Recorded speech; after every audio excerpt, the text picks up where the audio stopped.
Diyos. Ang Diyos lang ang mananatili sa'yo. O ano-ano yung magpapahina sa'yo sa paglilingkod sa Panginoon. Kaya nga pinalalakas ka eh.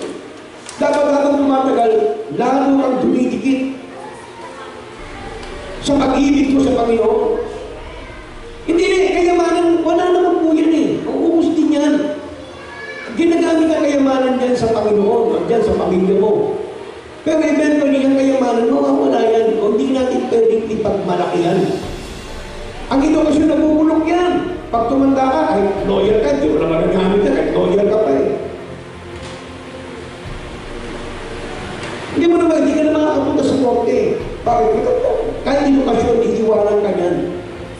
Isa lang ang makakasama mo sa panahon ng kahirapan, ang Diyos mo.